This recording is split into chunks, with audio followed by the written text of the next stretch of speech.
Baik, Assalamualaikum warahmatullahi wabarakatuh. Selamat siang rekan-rekan semuanya. Selamat datang di Thought Leadership Webinar volume kedua dari Zoho.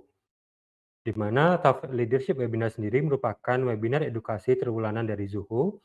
Acara ini membawa perspektif baru dan juga segar di bidang bisnis digital dengan tujuan untuk membekali rekan-rekan semuanya dengan wawasan yang diperlukan dan kasus penggunaan atau use case yang dapat rekan-rekan terapkan langsung di pekerjaan dan bisnis rekan-rekan semuanya. Dan di kesempatan kali ini, topik yang kita bawakan adalah Driving Sales Performance with the Right Technology, atau meningkatkan sales performance dengan teknologi yang tepat. Di mana webinar kali ini bersama dengan Mas Rambo Marli Kolondam selaku B2B Sales Expert dan juga ada Mas Handito Aji Saroso selaku Country Lead Zoho Indonesia.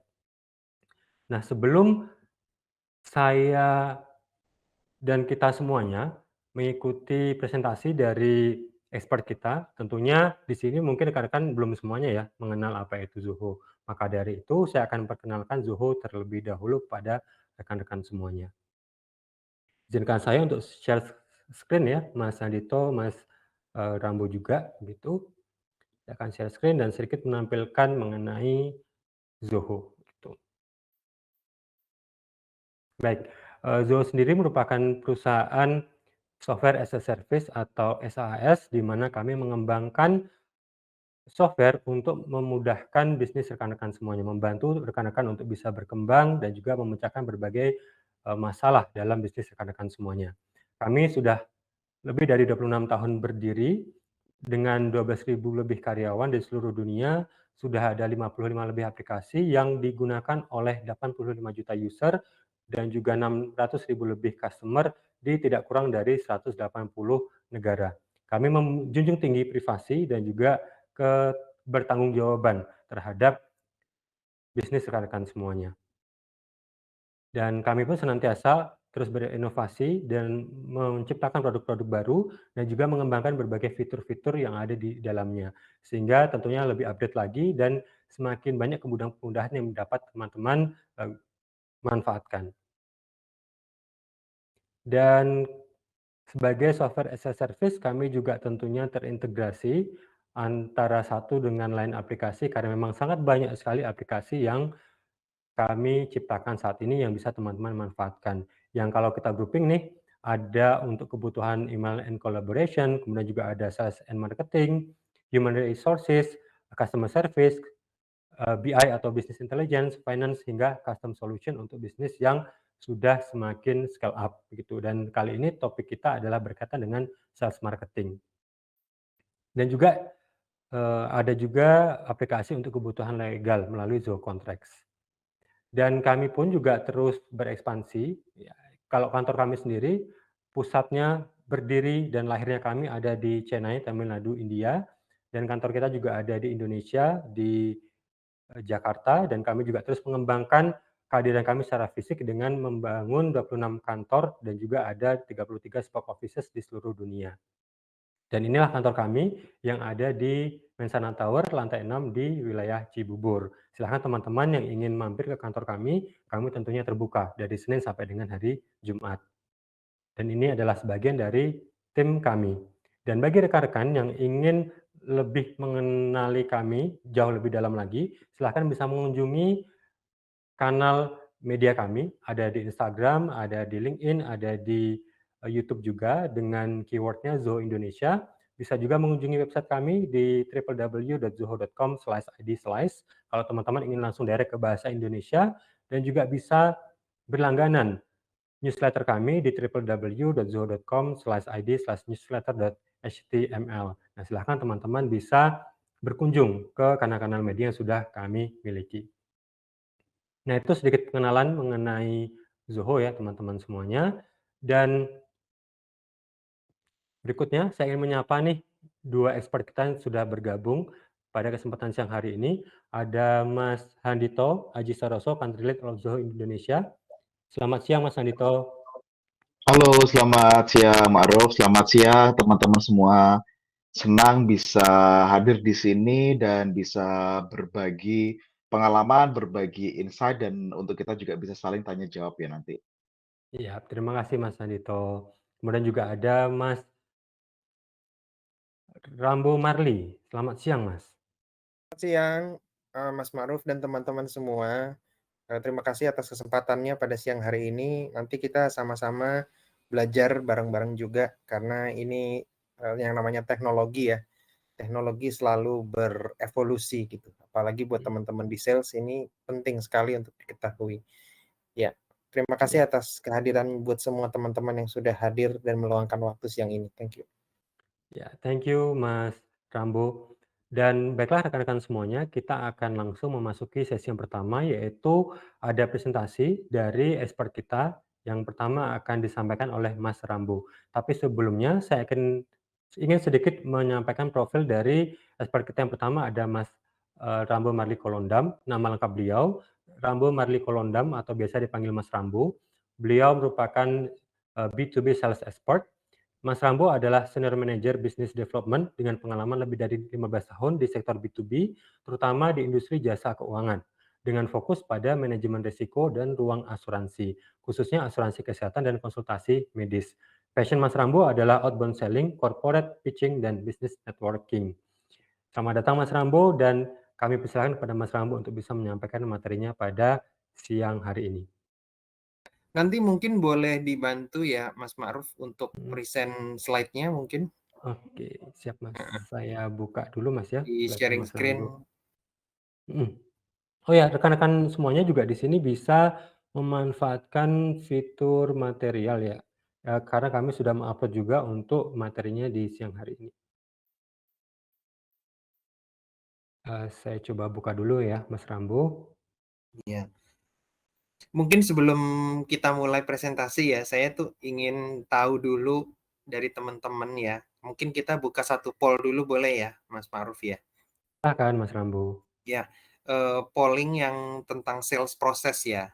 Sales proses tentang bagaimana sales proses mana yang paling mendapatkan keuntungan terbesar dari penggunaan dari software atau dari teknologi. Mungkin bisa diawali dengan polling itu karena saya ingin tahu sudah sejauh apa nih teman-teman di sini menggunakan atau mungkin merasa diuntungkan gitu ya dengan penggunaan dari sales teknologi tools-nya untuk sales gitu ya.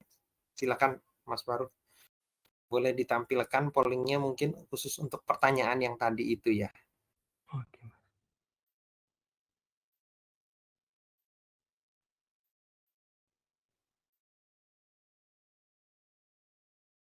Ya, stop share screen dulu ya. Oke. Untuk polls-nya yang pertama, bagian mana dari sales proses yang menurut Anda paling diuntungkan dari sales Penggunaan software? sales software Oke. ya. Ya, silakan rekan-rekan bisa cek di menu polls ya, ada attendees, chat, Q&A, dan polls. Rekan-rekan bisa manfaatkan, silahkan diisi, bisa dipilih dari 5 pilihan jawaban. Oke.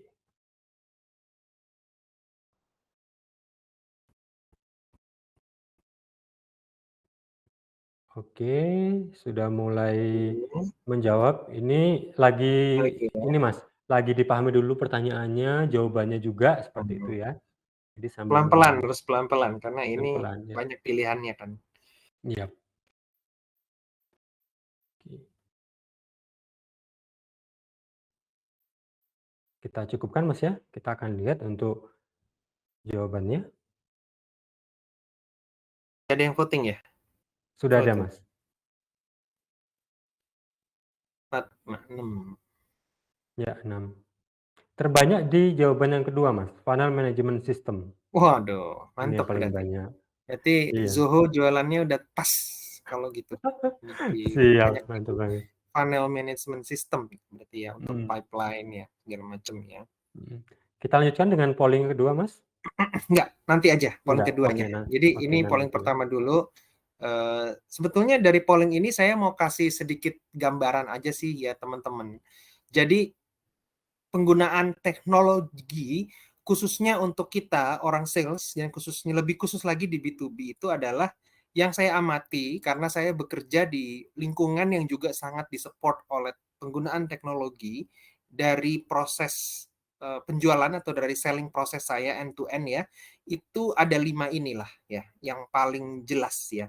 Dan kita sudah memakai 5-5-nya, maksudnya di kantor saya udah pakai 5-5-nya gitu. Dari mulai yang ada customer research dan intelligence ya.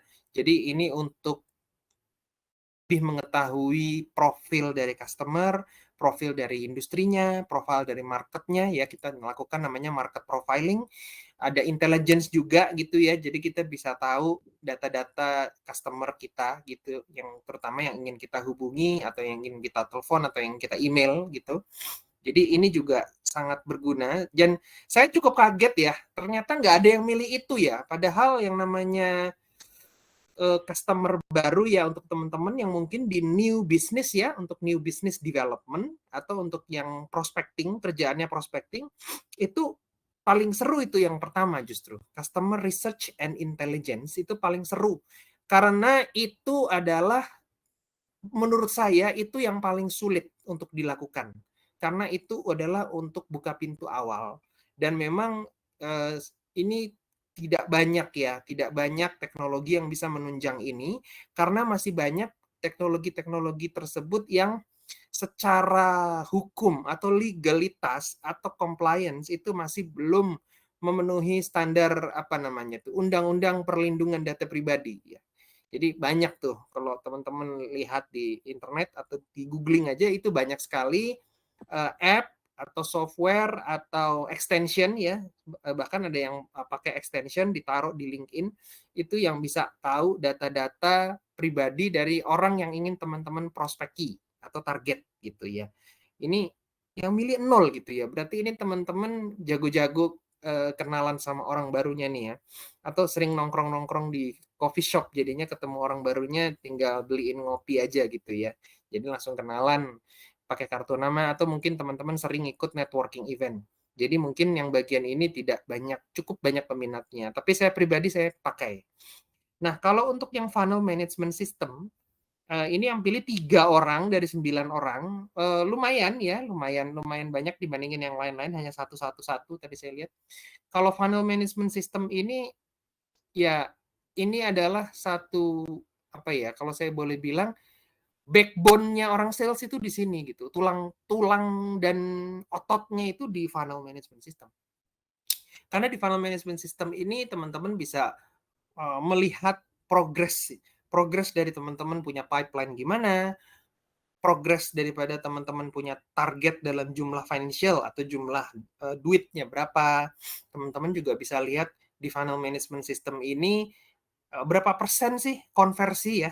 Yang namanya conversion rate-nya itu berapa persen. Dari mulai yang teman-teman hubungi email, terus jadi ketemu meeting, terus nanti suruh kirim proposal, itu pasti presentasinya makin mengecil. Seperti funnel ya, seperti funnel begini, itu pasti makin mengecil, makin ke bawah mengerucut.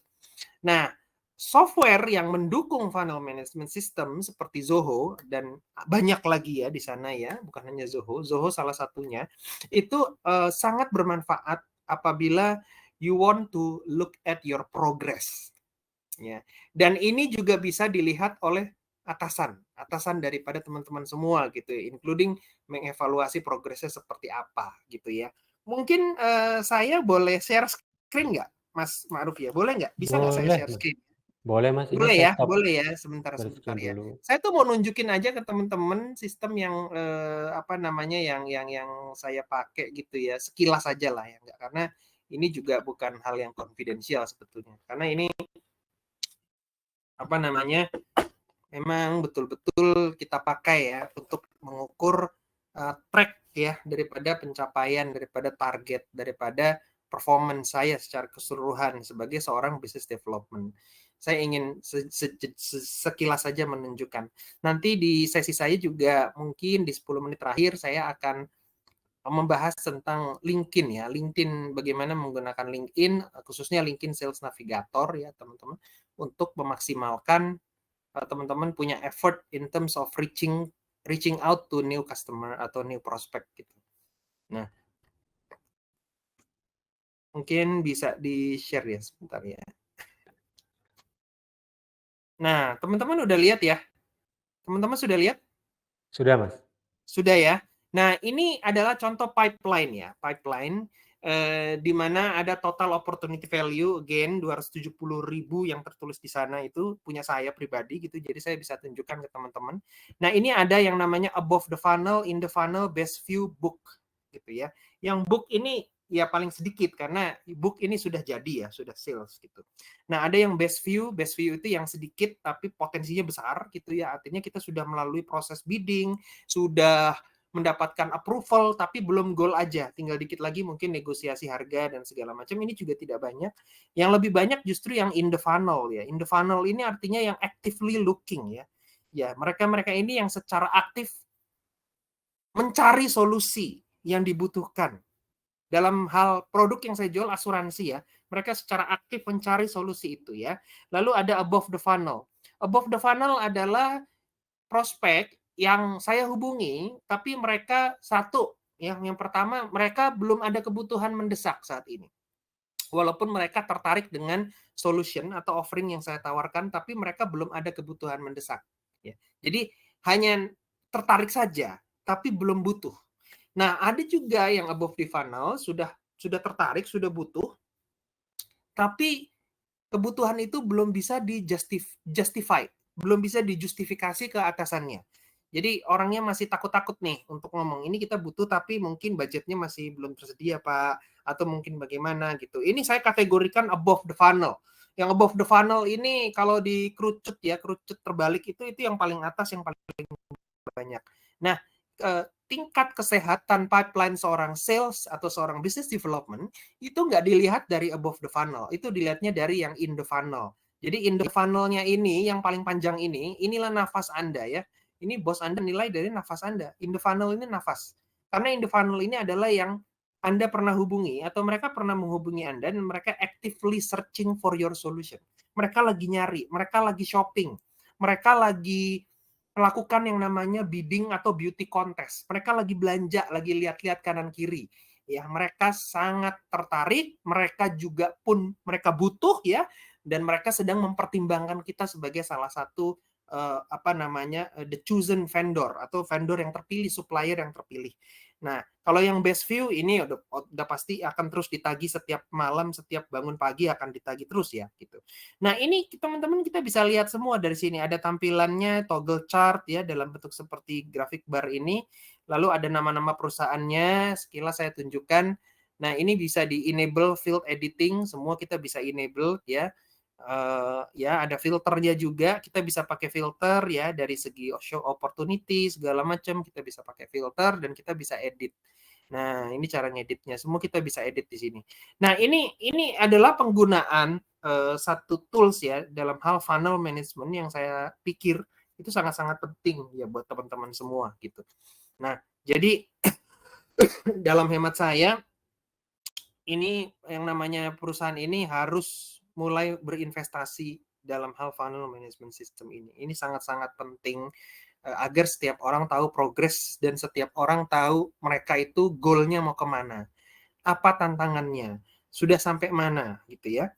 Nah, kemudian yang ketiga itu adalah yang saya boleh bilang software atau teknologi that will help you to do administrative things ya. Jadi sifatnya admin, kontrak manajemen, bidding paperwork-nya untuk bidding ya segala macam. Ini lebih hubungannya ke kontrak manajemen. Nah, ini juga boleh dibilang very important, tapi menurut saya pribadi dibandingkan funnel dan customer research, contract management ini probably less important ya. Less important. Karena contract management biasanya yang review kontrak orang legal atau orang compliance ya. Bener nggak sih? Orang compliance atau orang legal. Mereka nih, they do all the contract evaluation. Biasanya orang salesnya itu cuman aware dengan beberapa klausul seperti terms of payment ya, TOP ya, teman-teman mungkin pernah dengar TOP, terms of payment, klausul tentang metode pembayaran ya, apakah terms of payment metode pembayarannya itu pro rate ya, pro rata, atau mungkin dibayar di awal, atau mungkin ada 3 kali pembayaran. Nah, ini adalah klausul-klausul yang biasanya anak-anak sales atau anak-anak BD itu sering banget negonya tuh di sini. Dan klausul tentang harga, klausul tentang terms and condition. Ya, ini juga bagian dari kontrak manajemennya itu sendiri gitu ya. Dan ini saya lihat baru perusahaan-perusahaan yang sangat besar yang sudah mengaplikasikan teknologi sebagai satu supporting tools untuk di contract management atau di compliance legal ya. Nah, lalu ada customer interaction points. Nah, ini juga menurut saya cukup penting walaupun kita di B2B sebetulnya customer interaction point-nya paling banyak di mana sih? Ada yang tahu nggak? Di B2B tuh customer interaction point tuh paling banyak di mana? Email ya? Bukan ya? WA ya? Paling banyak di WA kita. WA. Walaupun sekarang WhatsApp pun ada WhatsApp for Business, tapi buat saya pribadi berhubungan dengan customer atau berkomunikasi dengan customer Anda via WA itu adalah pilihan terakhir. Ya, buat saya itu kalau kepepet. Segala macam bentuk komunikasi yang sifatnya sensitif, dalam hal ini definisi saya sensitif adalah satu, ada harga, ya, ada kita membicarakan tentang harga, tentang tawar-menawar. Yang kedua, kita membicarakan tentang isu-isu yang berhubungan dengan customer, termasuk isu-isu yang sensitif, ya, tentang asetnya customer, tentang profilnya customer, itu kan sensitif semua. Ya, itu yang kedua. Definisi saya tentang sensitive data atau sensitive information. Dua hal ini saya nggak akan obrolin via WA ya, gitu. Karena agak sedikit riskan. Walaupun WhatsApp sendiri sebenarnya sudah ada yang namanya itu end-to-end encryption ya, udah ada tuh end-to-end encryption-nya. Tetapi menurut saya masih belum pede lah ya kalau untuk security-nya WhatsApp. Karena banyak juga perusahaan atau teman-teman kalau punya customer nanti tolong diinfo ke customernya komunikasi WhatsApp itu bisa dianggap sebagai komunikasi yang formal dan legal atau tidak. Nah, ini penting. Soalnya banyak perusahaan yang tidak menganggap itu sebagai satu bentuk legal and formal communication. Tetap harus by email. Nah, setelah itu yang nomor terakhir itu after sales program atau app. Nah, ini kalau di industri saya, di asuransi, saya banyak menggunakan dengan teman-teman di insurance ya, aplikasi untuk klaim.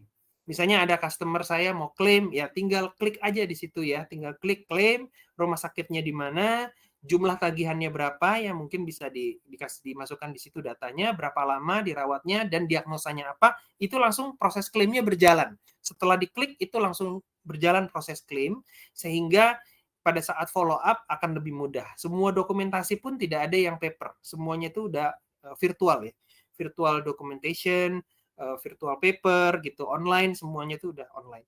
Nah, ini adalah after sales program app itu yang kita pakai untuk terus maintain kita punya customer, mereka interaksinya dengan kita pun secara online ya. Nah, ini yang menurut saya cukup menarik ya.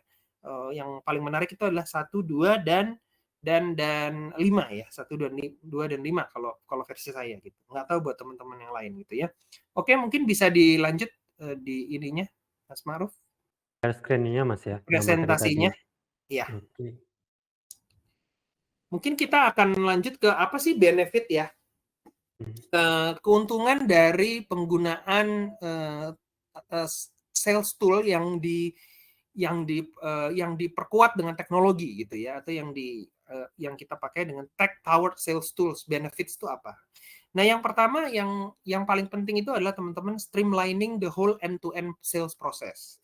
Nah, walaupun terkadang karena ini pengalaman saya dulu waktu saya jualan software gitu, walaupun bukan software sales ya, software HR waktu itu ya, sekitar 5 tahun yang lalu saya menjual software tentang HRIS, mungkin teman-teman pernah dengar ya, HR Information System. Nah, walaupun banyak perusahaan, terutama perusahaan besar, yang dia menginginkan dalam satu aplikasi itu end-to-end. Dari mulai rekrutmen, training, talent development, sampai compensation benefit, ya, sampai employee benefitnya, itu semuanya maunya satu tuh end-to-end. Ya. Menurut teman-teman, mungkin nggak dalam satu app ada semuanya? Ayo, saya mau tanya, mungkin nggak?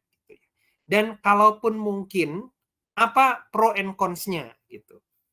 Ya, Mungkin teman-teman ada yang mau jawab, ada yang mau open mic atau bagaimana. Ini saya coba kita berpikir secara holistik dulu ya.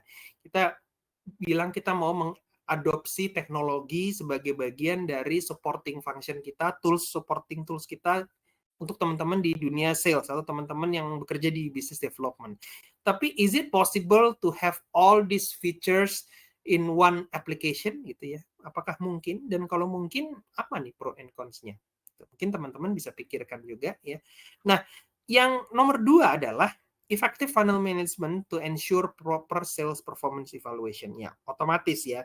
Dengan adanya funnel management seperti yang tadi saya share sedikit ke teman-teman ya, ada funnel managementnya jelas, ada above the funnel, in the funnel, best view, yang book atau mungkin ada yang ini ya, apa namanya itu istilahnya lawannya book itu kalau di saya itu fail ya, fail gitu. Book fail, enggak, artinya gagal gitu. Nah, dari funnel management yang efektif, manajemen atau owner bisa melihat kinerja tim salesnya dengan lebih transparan. Ya, kinerja lebih transparan. Oh, si Rambo udah achieve berapa sih? Oh, si Ma'ruf ngapain aja sih kerjaannya? Oh, si Handito ini bakal closing berapa sih bulan depan? Nah, itu kelihatan semua, teman-teman. Karena tadi ada bar chart-nya itu ya. Ya, ada chart-nya. Charting-nya itu ada kelihatan semua di situ, transparan. Jadi ini yang salah satu benefit yang saya pikir harus segera kita adopt ya, segera kita adopsi gitu, agar ngukur performance setiap salesnya juga lebih apa namanya, bisa lebih tajam lah pengukuran terhadap performance atau kinerja sales. Ya, lalu yang nomor 3 ya. Nah, nomor 3 ini adalah improve knowledge ya, improve knowledge of sales team in regards to the prospect background atau KYC-nya. Nah, mungkin teman-teman juga mungkin di sini bertanya-tanya gitu ya. Ada nggak sih satu sales apa namanya tools atau teknologi ya yang bisa apa namanya membantu kita untuk mempersiapkan kita sewaktu kita ingin bertemu dengan apa namanya itu bertemu dengan ini ya, bertemu dengan prospek kita gitu ya. Ini kan ini sangat ada teman-teman ya, sangat ada ya. Dan banyak ya yang seperti begitu. Artinya ini lebih ke mengetahui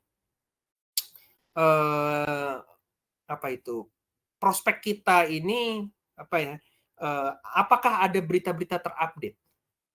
Apakah ada isu-isu terkini yang dihadapi oleh prospek kita atau calon customer kita yang kita seharusnya bisa pakai itu sewaktu kita mengobrol dengan mereka gitu ya. Kita seharusnya bisa pakai itu sehingga kita akan lebih nyambung lagi ngomongnya sewaktu kita ingin ngobrol dengan para customer kita atau para prospek kita.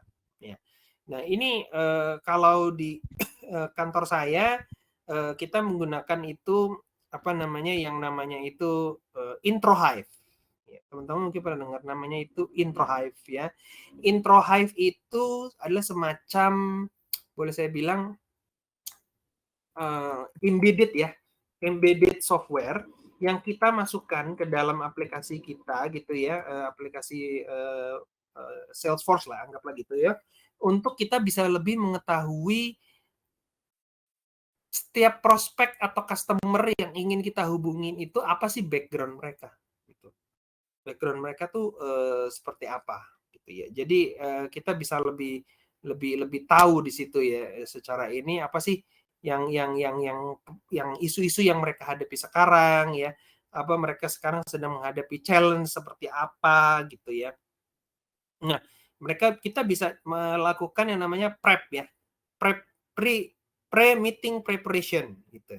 Maksudnya adalah pre-meeting preparation ini adalah dilakukan yang namanya persiapan. Sebelum kita meeting, kita dipersiapkan dulu tentang info-info tentang seputar company atau perusahaan ini. Seperti apa sih perusahaannya gitu ya. Jadi kita bisa lebih tahu juga gitu ya tentang kondisi yang ada di perusahaan ini, siapa saja ininya ya apa orang-orang yang terlibat di situ dan isu-isu apa saja yang mereka hadapi itu teman-teman bisa lakukan di situ juga. Mungkin ini saya mau lagi-lagi mau ini ya share screen ya, sebentar ya teman-teman. Aku main nunjukin aja.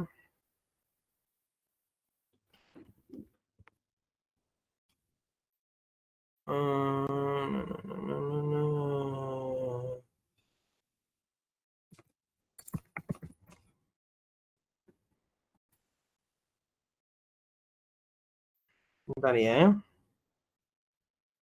Siap, Mas Rambo.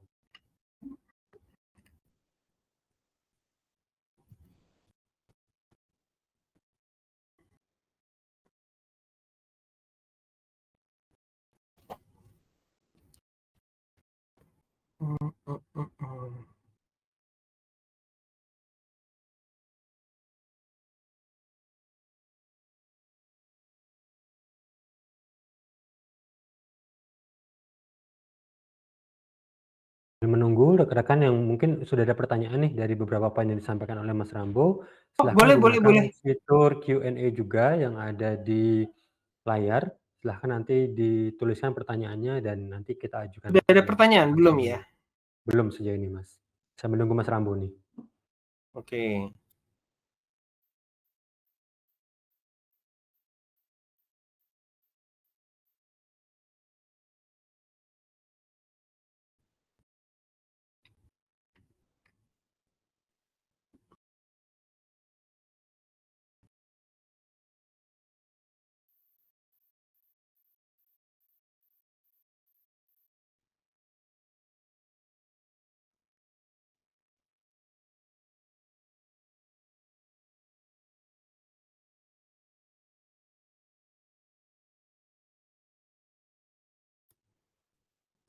Oke, saya share ya.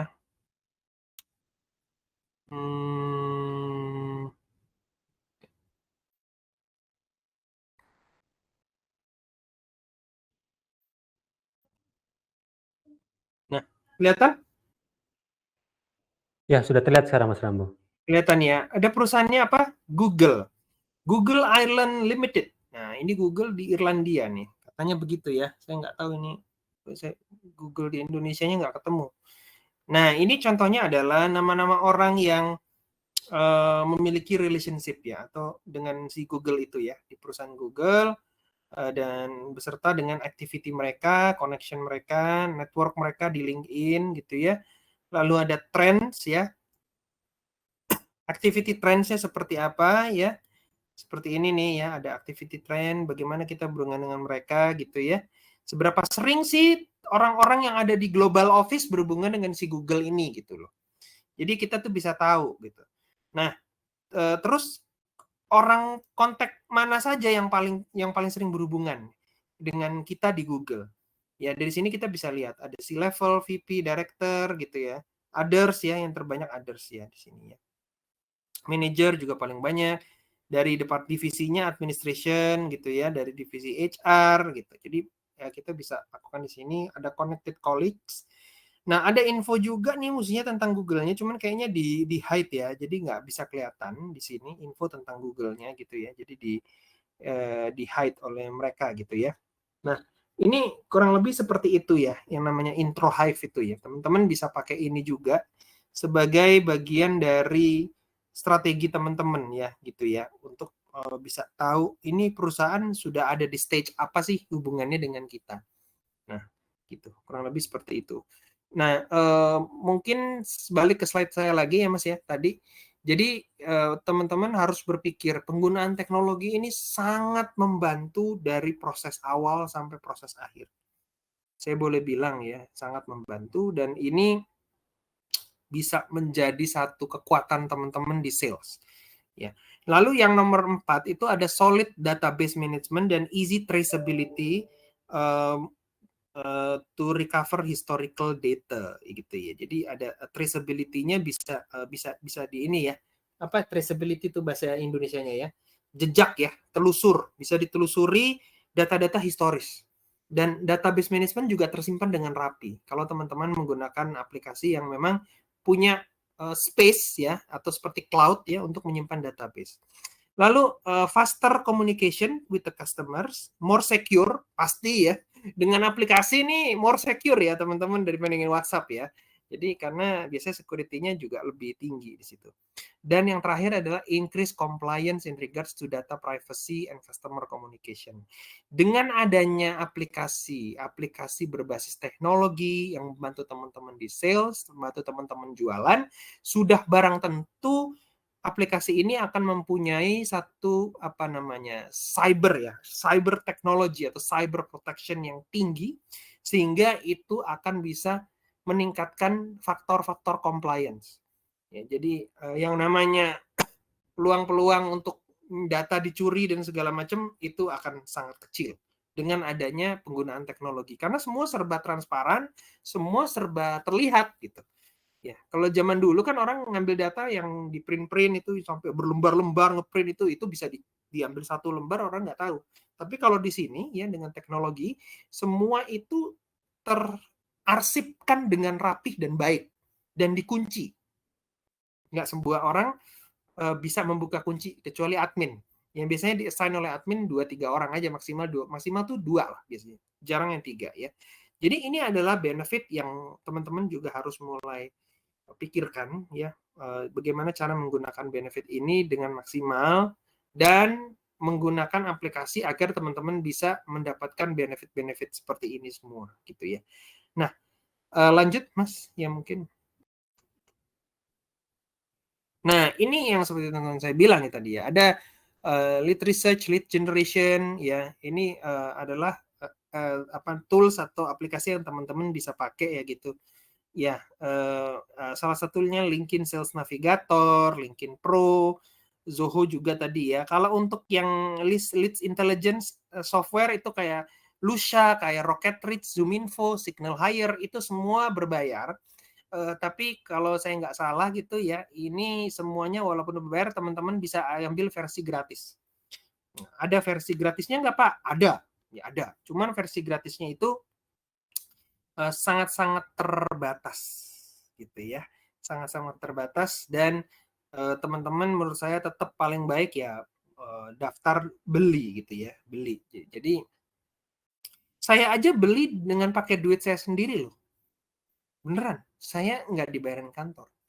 Karena buat saya database itu adalah satu boleh dibilang investasi, karena database bukan hanya Anda pakai sekarang, database akan Anda pakai selama-lamanya, selama Anda kenal mereka, membangun hubungan baik dengan mereka, itu teman-teman bisa pakai database itu ya, dalam jangka panjang kita juga bisa pakai gitu. Nah, mungkin saya mau share screen lagi ya, Mas ya. Ya, share screen lagi. Saya ingin tunjukin teman-teman bagaimana saya memakai LinkedIn Sales Navigator.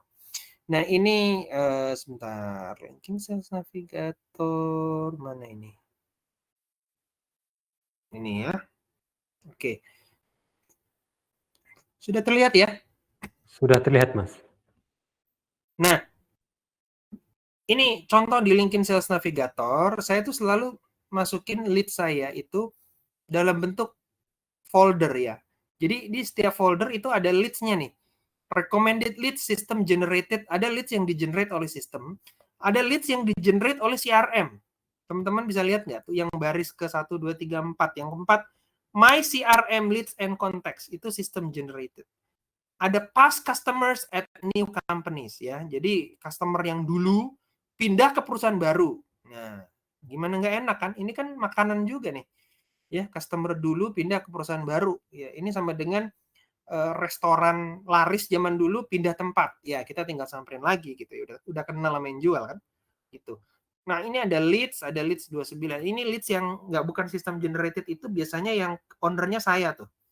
Ownernya saya nih, kayak leads begini, saya klik. Keluar semua leads itu. Ini adalah orang-orang yang memang saya targetkan dalam hidup saya. Mereka-mereka inilah ya. Tuh ya, Chief CEO, General Manager, Komisaris, ya semua Managing Director, Director. Ini orang-orang yang saya targetkan seumur hidup saya ya. Jadi waktu saya bilang seumur hidup saya, itu literally seumur hidup saya harus kenal dengan mereka gitu. Ada bisnis ataupun nggak ada bisnis, I need to know them very well and they need to know me very well. Nah, ini yang menurut saya sangat penting, karena di navigator juga ada lead filters. Jadi teman-teman bisa melakukan filter ya, connection, role, semua teman-teman bisa lakukan filter ini. Filter by account itu juga bisa ya, dari segi headcount segala macam. Nah, ini navigator walaupun perusahaan bayar buat saya, tapi tetap saja yang namanya sales navigator harus smart juga kita makainya gitu. Kita harus pakai dengan smart. Jangan sampai kita juga nggak pakai secara smart ya, karena kita nggak pernah tahu semua orang bisa juga memakai tools yang sama. Bedanya adalah kita harus use it wisely and smart gitu. Kurang lebih gitu teman-teman. Nah, saya mau menganjurkan poll yang kedua sebelum saya tutup sesi saya. Ada poll yang kedua ya Mas Ma'ruf ya. Di situ Oke, udah saya start Mas ya. Ini tentang ROI. betul. Ini menarik ya. Jadi teman-teman di dunia sales yang semua bekerja di sales, saya yakin kalau belum ada aplikasi atau software dengan teknologi yang mendukung proses kerja teman-teman, pasti teman-teman pinginnya melakukan proposal ya, mempropos ini ke atasan Anda, ke bos Anda ya. Nanti Pak Handito jelasin gimana caranya meyakinkan CEO Anda biar Zoho di-approve di perusahaan Anda. Ini penting banget nih. Caranya gimana? Nah, kira-kira kalau teman-teman jadi presidennya atau ownernya di perusahaan itu atau CEO-nya di perusahaan itu. Terus ada orang sales ya yang belum achieve target lah pula gitu ya. Achieve target belum lah ya, mana-mana mungkin ya achieve target ya. Yang achieve target bulan Juni tunjuk tangan ya, langsung saya hire hari ini gitu ya. Tapi jarang lah ya orang achieve target setahun dalam 3 bulan 4 bulan pertama tuh itu Superman banget itu ya. Di kondisi ekonomi yang lagi tough, wah itu Superman. Nah, Anda datang ke atasan Anda, ke CEO Anda, ke presiden direktur utama Anda, owner Anda, lalu minta gitu, Pak, ini saya tolong dong Pak, ini ada yang namanya Zoho Pak, ada yang namanya LinkedIn Navigator, Sales Navigator, saya ingin punya tools ini untuk membantu pekerjaan saya Pak. Nah itu nanti bos kamu yang big boss itu nanya, untungnya apa buat perusahaan? Nah, kalau Anda sebagai owner atau direktur utama atau CEO-nya, kira-kira untungnya apa sih buat perusahaan? Ya, the highest profit gitu ya. Cuan yang paling gede itu apa?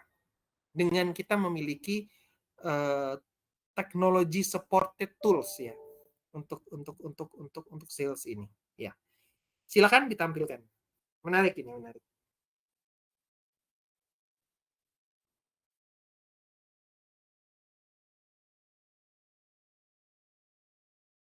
Pertanyaannya, menurut Anda, apa ROI tertinggi untuk berinvestasi di sales tech tools? Ada 5 pilihan jawaban juga nih. Ada peningkatan revenue dari existing Udah ada di polsnya ya? customer. Udah dikasih lihat polsnya? Belum? Sudah, Mas. Sudah Oh, saya belum kelihatan ya? Mungkin karena saya masih share screen ya? Enggak ya? Iya. Sudah terlihat, Mas? Belum. Ada. Di kolom polls ya? Iya, betul, Mas. Di kolom polls. Pilihan kedua ada peningkatan revenue dari new business, kemudian juga ada yang ketiga, effective alignment dengan departemen lainnya, peningkatan moral tim sales, dan juga ada menjaga dan melindungi perusahaan. Oke, ini baru berapa orang nih? Baru 2 ya dari 8 ya? Yap. Kita tunggu ya 1 menit, 2 menit lagi ya. Betul.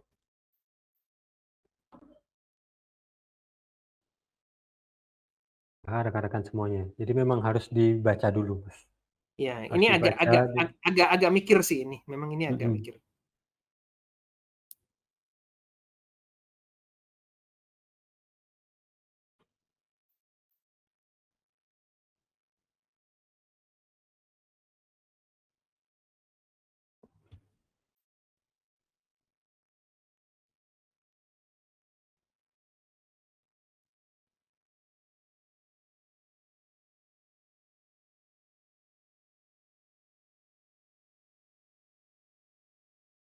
Sudah ada 4 jawaban sejauh ini, Mas. Yang belum ada pilih nomor 4 ya, peningkatan moral tim sales nih, kayaknya belum ada yang jawab nih. Iya. Karena owner itu biasanya nggak peduli dengan moral tim sales ya. Dia pikir tim sales itu moralnya udah bener semua gitu. Pikir moralnya udah cakep semua gitu tim sales. Ya pengennya cuan terus ya, duit. Moral terakhir kalau tim sales itu Mas biasanya. Malah nggak Oh, dipikirin moralnya ya. Wah, menarik juga menarik ya. nih, Mas. Menarik Benar, ya, Mas. banyak yang berbeda-beda ya ini ya. Berbeda-beda semua jawabannya. Beda-beda semua. Oke, kita lihat ada yang mayoritas nggak? Ini masih ada 4 orang lagi yang belum memilih ya. Ayo Nah, teman-teman yang belum casting the vote, boleh silakan. silahkan dipilih. Jawabannya apakah terkait dengan revenue dari existing customer atau account, apakah peningkatan revenue dari new business atau new opportunities, ataukah effective alignment dengan departemen lainnya seperti finance, administration, atau procurement dan yang lain-lainnya, atau menjaga dan melindungi perusahaan dari potensi financial fraud, loss of data.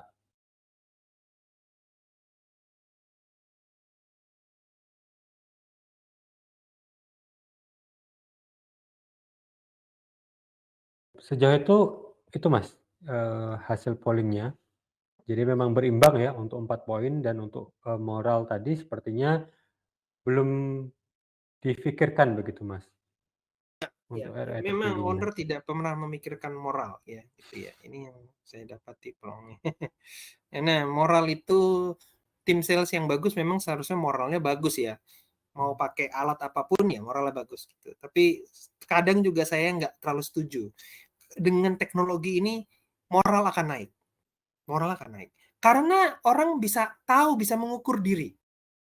Tadi ya, betul ya, Mas Andito, Mas Sinti. Orang bisa mengukur dirinya.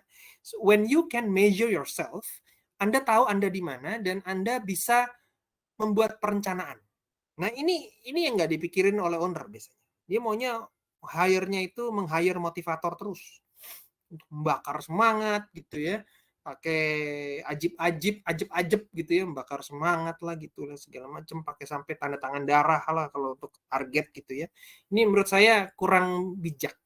Yang lebih bijak adalah mereka cobalah pakai Zoho biar nanti funnel management kelihatan, biar setiap orang tahu rencananya mau apa mereka. Posisi mereka di mana dan apa rencana mereka. Ya. Dan yang penting juga tadi peningkatan revenue dari existing client juga itu penting.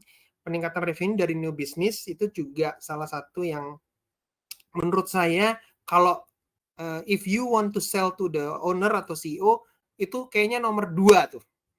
Nomor 2. Nomor 2 dan nomor 5. Karena nomor 2 itu ada unsur apa namanya itu grit ya. Grit itu artinya rakus pengen lebih. Nah, nomor 5 itu yang menjaga dan melindungi data perusahaan itu sifatnya lebih ke arah fear. Fear atau rasa takut. Biasanya owner takut kalau datanya keluar kemana-mana gitu. Nanti ditawarin produk lain ini bisa pusing kepala saya. Nah, ini menjaga dan melindungi data perusahaan ini juga ya salah satu itu ya. Jadi fear factor, Pak. Kalau pakai teknologi data perusahaan kita aman, Pak. Kalau nggak pakai, nanti ada tim sales Bapak tuh, top-top sales Bapak semua tuh bisa pada ngambilin data minggu depan mereka langsung kasih surat resign pindah ke kompetitor. Datanya dibawa semua, Pak. Ya Bapak pakai pakai kertas, Pak. Ya kan? Pakai kertas sama bolpen kayak zaman PKI. Beda, zamannya udah lain. Zamannya teknologi, Pak. Zaman teknologi gini, Bapak harus menjaga data Bapak masuk sistem. Gitu. Masuk sistem sehingga data Bapak lebih terlindungi, ada protection. Gitu ya. Nah, ini yang saya rasa teman-teman juga harus tekankan ke atasan teman-teman, gimana cara meyakinkan atasan agar mereka mau beli tools yang disupport dengan teknologi. Contohnya seperti Zoho gitu ya, atau seperti LinkedIn Sales Navigator dan yang lain-lainnya. Oke, waktu sudah menunjukkan jam 3, saya kira cukup ya. Mas Maruf, Mas Andito juga terima kasih teman-teman yang ada semua. Saya juga nggak mau ngabisin waktunya nih. Nanti ada sesinya Mas Andito lagi dan kemungkinan sesi tanya jawab. Jadi saya tutup. Terima kasih banyak. Assalamualaikum warahmatullahi wabarakatuh. Waalaikumsalam warahmatullahi wabarakatuh. Terima kasih sekali Mas Rambo. Luar biasa sekali ilmu yang sudah dibagikan ya, bagaimana teknologi itu bisa mempengaruhi, sales begitu luasnya. Dan tadi juga rekan-rekan sudah diajak oleh Mas Rambo untuk melihat kembali nih bagaimana sih di lingkup bisnis kita sendiri dalam memanfaatkan teknologi. Kita evaluasi dan juga bagaimana, langkah kita ke depannya gitu ya untuk bisa mulai mempelajari teknologi sales-nya dan juga bisa segera kita terapkan di bisnis kita masing-masing. Terima kasih Mas Rambo atas berbagi ilmunya. Kita akan lanjut dulu ke sesi berikutnya, presentasi dari expert kita yang kedua, ada Mas Sandito Aji Saroso. Tapi sebelumnya, bagi rekan-rekan yang punya pertanyaan nih, karena memang sesi tanya jawabnya tidak di setelah presentasi ya, tapi di akhir presentasi seperti itu. Jadi silahkan teman-teman manfaatkan fitur Q&A yang ada di aplikasi Zoho Webinar yang rekan-rekan gunakan saat ini. Silahkan teman-teman ketik pertanyaannya dan nanti akan kita diskusikan di akhir. Jadi silahkan diketik dari sekarang agar rekan-rekan tidak lupa dengan pertanyaannya. Begitu. Nah, kita akan lanjut ke presentasi kedua dari Mas Handito Aji Saroso, tapi sebelumnya saya sampaikan sedikit pengenalan tentang beliau. Jadi Mas Handito Aji Saroso merupakan country lead dari Zoho Indonesia. Beliau bertanggung jawab untuk memimpin dan mendorong strategi dan eksekusi go-to-market Zoho Indonesia, serta membuka pasar baru dengan menyebarkan kesadaran merek Zoho, membangun tim, menciptakan sistem demand generation yang solid, dan mengembangkan mitra strategis. Mas Andito, ahli dalam membantu perusahaan mencapai pertumbuhan melalui pemahaman end-to-end digital customer journey dan mengembangkan kemitraan bisnis yang baru. Selamat datang Mas Andito dan kami persilakan untuk bisa menyampaikan materinya. Oke, terima kasih Ma'ruf. Ini saya sudah share screen, sudah muncul ya untuk gambarnya ya. Sudah Oke, terlihat. selamat siang semuanya. Senang bisa ada di sini untuk bisa membagikan sebagian insight terkait dengan bagaimana sih cara memilih teknologi stack, terutama sales teknologi yang sesuai dengan kebutuhan perusahaan. Tadi sama Mas Rambuka sudah dijelaskan tuh, banyak sekali teknologi. Oh, ada yang customer intelligence, kemudian ada untuk funneling dan sebagainya. Pasti teman-teman bingung, ini kira-kira teknologi mana sih yang perlu aku adopt dulu nih di perusahaan? Dan apalagi kalau misalkan kita lihat ya, number of sales stack itu growing significantly setiap tahunnya, gitu. Jadi di dalam setiap tahun itu pertumbuhannya bisa sampai eksponensial. Yang di 2011 itu hanya ratusan, sampai di tahun 2023 itu ada lebih dari 11.000 software yang tersedia. Dan software-softwarenya itu banyak banget. Tadi yang sudah disebutkan Mas Rambo, ada untuk customer, untuk pre-sales-nya, ada untuk post-sales-nya, dan juga lain-lain. Dan kalau saya mau spesifikkan lebih detail gitu ya, terkait dengan teknologi landscape-nya itu apa aja, mungkin teman-teman nggak akan kelihatan ya, karena saking banyaknya teknologi yang tersedia di pasar. Dan untuk satu teknologi aja misalkan untuk funnel management nih, atau CRM, itu juga penyediaannya juga banyak banget. Pasti teman-teman juga bingung kan, "Oh ini yang paling bagus siapa?" Semua ngeklaim, we are the best." Tapi sebenarnya yang paling sesuai dengan kebutuhan perusahaan itu seperti apa? Karena itu yang paling cocok dengan teman-teman. Karena kita kalau mencari sesuatu itu kan bukan harus yang paling baik kan, tapi harus yang paling sesuai dengan kebutuhannya kita. Yang paling baik belum tentu sesuai dengan kebutuhan, karena bisa jadi harganya mahal, fiturnya banyak, tapi kita nggak bisa mengoptimalkan semua fiturnya. So, that's why you need to choose the right technology itu secara carefully. Itu disesuaikan dengan kebutuhan perusahaan. Dan teman-teman, you will get confused on it. Karena saking banyaknya pilihan, saking banyaknya teknologi yang tersedia, saya yakin teman-teman pasti bingung. Teman-teman pasti akan berpikir, tadi apalagi juga sudah disampaikan sama Mas Rambo, oh kalau misalkan aku mau propose ke manajemen, ini mau apa duluan nih aku propose? Yang pertama itu, kemudian gimana cara meyakinkan dan sebagainya. And unfortunately, dari sekian banyak problem yang kalian hadapi itu, ternyata kalian nggak sendiri. Ada lebih dari 75% bisnis itu yang mengatakan bahwa mereka itu memiliki masalah yang sama. Mereka memiliki masalah terkait dengan pemilihan software mereka. Software mana sih yang paling tepat buat aku? Software mana sih yang paling bisa memberikan impact terbaik untuk bisnisku? Software mana yang bisa membantu tim sales untuk bisa perform lebih Baik. Nah, apa sih yang harus dilakukan oleh teman-teman supaya kalian itu bisa memilih software apa yang paling sesuai dengan kebutuhan? Saya ada beberapa practical tips yang bisa teman-teman bisa segera terapkan nanti ketika selesai dari webinar, teman-teman bisa evaluasi terkait dengan kondisi saat ini, baru setelah itu kalian bisa memutuskan kira-kira software apa yang menurut kalian sesuai dengan kebutuhan saat ini. Yang paling awal, kalian harus tahu dulu di mana saat ini kalian berada. Maturity level terhadap teknologi itu sekarang posisinya ada di mana. Karena kalau kita ngomong secara teknologi maturity, ini menurut Gartner ini bisa kita bedakan menjadi 4 tingkatan. Yang pertama itu nowhere, yang kedua itu initial, yang ketiga itu advanced, yang keempat itu well established. Nowhere itu yang seperti apa? Nowhere ini yang perusahaannya itu mereka masih belum pakai teknologi sama sekali, ataupun teknologi yang mereka pakai itu hanya teknologi kayak pakai Excel. Jadi ketika ada order itu dicatatnya di file Excel, kemudian ketika ada customer yang inquire itu juga dicatatnya di sana, itu masih mereka belum menggunakan teknologi sama sekali. Meskipun mereka sudah menggunakan komputer, but we can call it mereka masih belum menggunakan teknologi. Dan terutama yang nowhere ini, biasanya sales prosesnya itu masih belum terdefinisi dengan baik. Maksudnya seperti apa? Kalau misalkan di sales perusahaan itu ada 2 nih kayak saya sama Mas Rambo, cara jualannya kita itu beda. Cara untuk kita memasarkan itu beda, cara untuk kita winning the deal pun itu juga beda. Proses yang kita ikuti itu beda. Dan kalau misalkan prosesnya beda ini, kita nggak bisa mengharapkan hasil yang sama. Jadi ketika perusahaan itu masih belum mengimplementasikan sales teknologi, kecenderungannya mereka prosesnya pasti akan berbeda-beda tergantung dari sales-nya. Tapi kalau misalkan perusahaan yang sudah kayak dicontohkan Mas Rambo tadi, itu udah proper, itu udah rigid tuh sales prosesnya. Oh, ya mulai dari prosesnya itu dari A ke B, mereka harus pitching dulu, mereka harus ini, kalau ini masuknya ke funnel apa, proses berikutnya ini masuk ke funnel apa. Kalau sudah rigid seperti itu tandanya berarti perusahaannya itu sudah well prepare dan mereka sudah ter-equip dengan teknologi.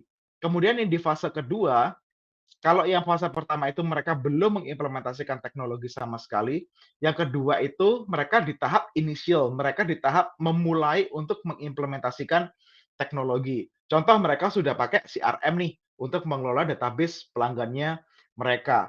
Tapi unfortunately masih belum digunakan secara luas. Maksudnya apa?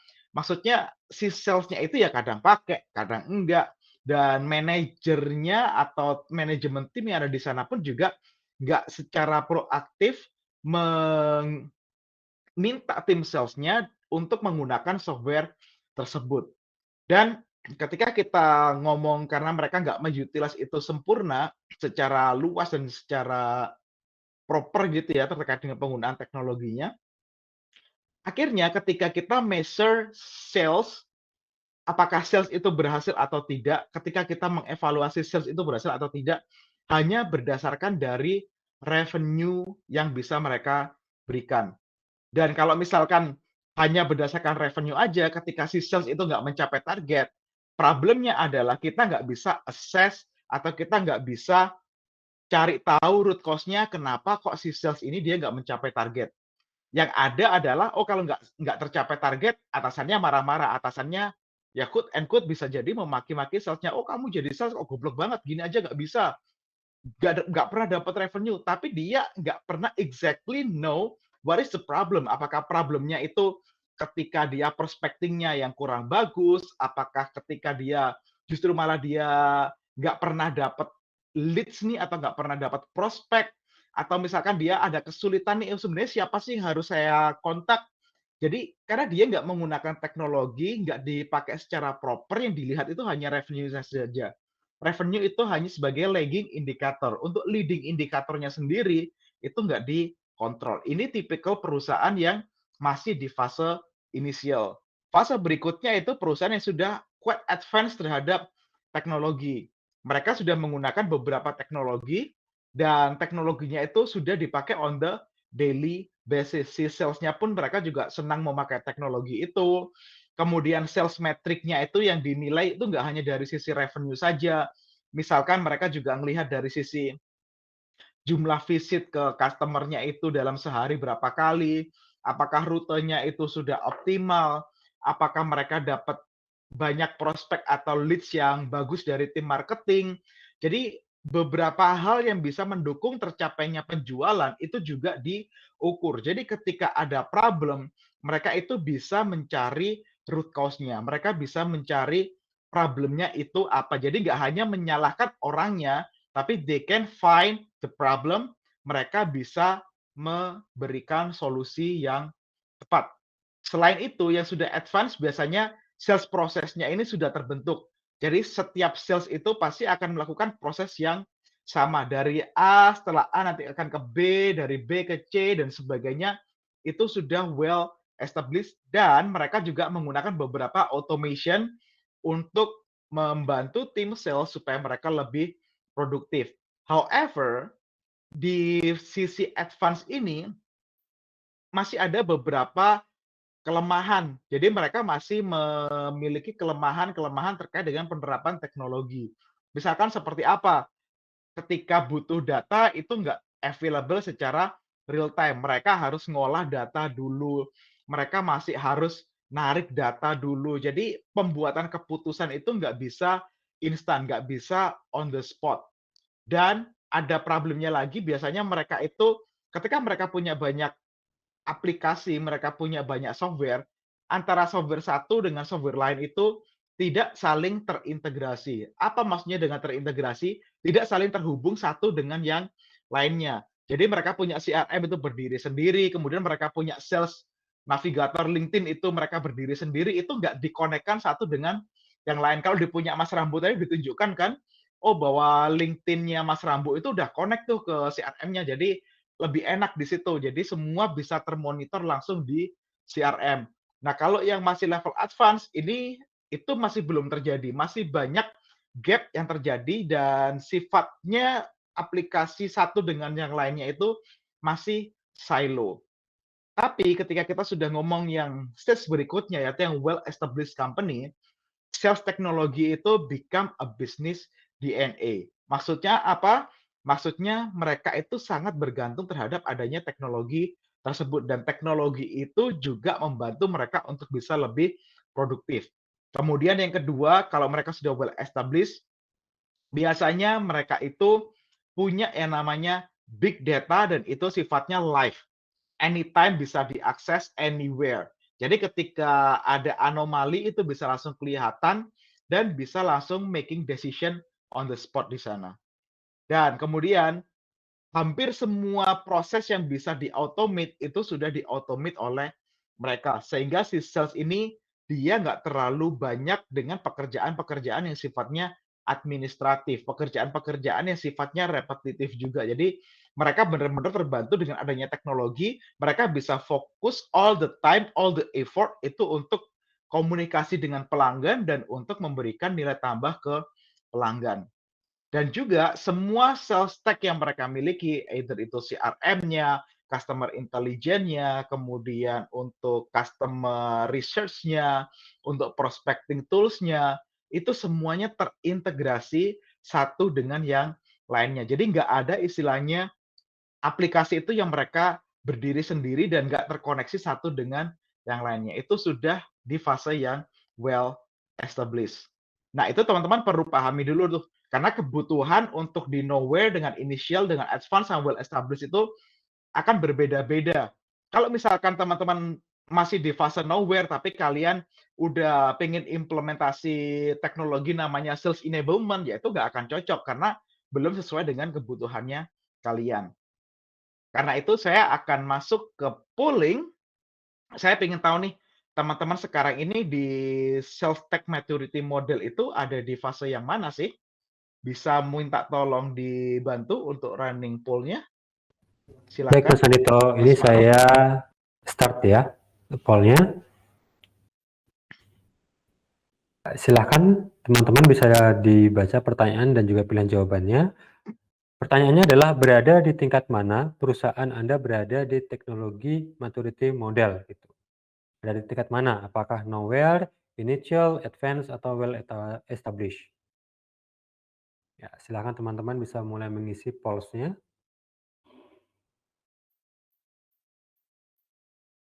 Kebanyakan di initial nih, Mas, yang lagi berjalan. Oke, lagi berjalan di initial ya. Yap. Ya, kita tunggu 30 detik lagi. Mungkin teman-teman lain ada yang mau berpartisipasi, silahkan. Ini 4 dari 7 nih, masih ada 3 lainnya. Ayo silahkan. Ya.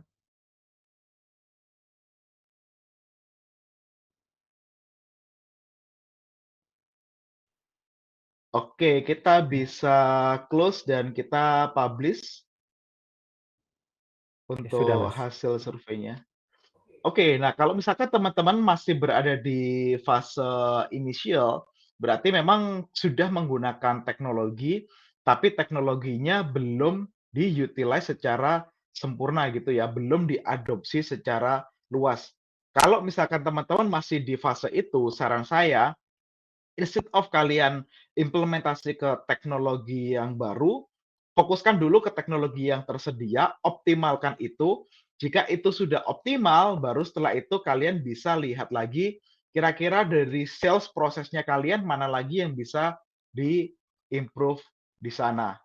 Nah, ini saya masuk ke bagian berikutnya nih, terkait dengan bagaimana sih cara kita untuk memulai mengerti dari penggunaan teknologi sendiri. Of course, kalau misalkan teman-teman belum memiliki sales proses yang ter-define secara bagus, yang SOP-nya itu belum jelas atau even masih belum ada, ini paling penting. Define dulu sales prosesnya teman-teman. Ini in general biasanya kayak gini sih, ada awareness, interest, kemudian ada pitching, consideration, sama decision. Ini kalau kita ngomong secara general sales process, tapi biasanya sales process di setiap perusahaan itu beda-beda. So, that's why I really encourage you supaya teman-teman punya sales process itu yang rigid, sales process yang terdefinisi dengan baik. Fungsinya untuk apa? Supaya ketika kita nanti melakukan proses sales, kita bisa kelihatan nih, oh problemnya ada di mana, pain point terbesar itu ada di mana, proses apa sih yang paling bisa kita improve dengan menggunakan teknologi. Kalau sales prosesnya sendiri aja ini masih belum ada, ini teman-teman akan sulit untuk menentukan teknologi apa yang paling cocok. Dan setelah kalian define sales prosesnya itu seperti apa, rigid sudah terbentuk, kemudian tahap keduanya adalah identifikasi kira-kira pain point terbesar dari masing-masing proses itu apa sih? Kalian bisa identifikasikan. Oh, misalkan di fase awareness, oh ini fase awareness aku susah nih dapat prospek. Oh, aku susah nih cari si decision maker-nya siapa. Oh, aku susah nih untuk bisa ngajakin mereka meeting. Ini di fase awareness. Untuk di fase decision, misalkan oh aku karena banyak yang aku handle, aku nggak sempat nih untuk ngontak mereka satu-satu secara reguler. Itu bisa jadi problem ketika di fase consideration.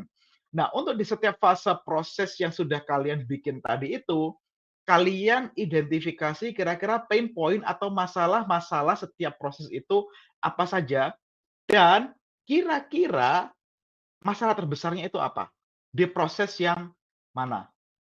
Ini contoh dari HubSpot, mereka mengadakan suatu survei terkait dengan si sales itu, mereka problemnya apa sih biasanya, itu ada yang untuk bisa ngontak ke decision maker-nya, mereka yang nggak pernah dapat leads yang berkualitas atau yang sesuai dengan mereka harapkan, kemudian mereka juga sulit untuk tetap terhubung dengan si prospeknya itu sering ghosting, atau mungkin si prospeknya itu diajak meeting susah, susah nyocokin jadwal, kita ada misalkan kita sekarang longgar tapi merekanya nggak bisa, begitu juga besok mereka longgar, kitanya nggak bisa, atau sebagainya.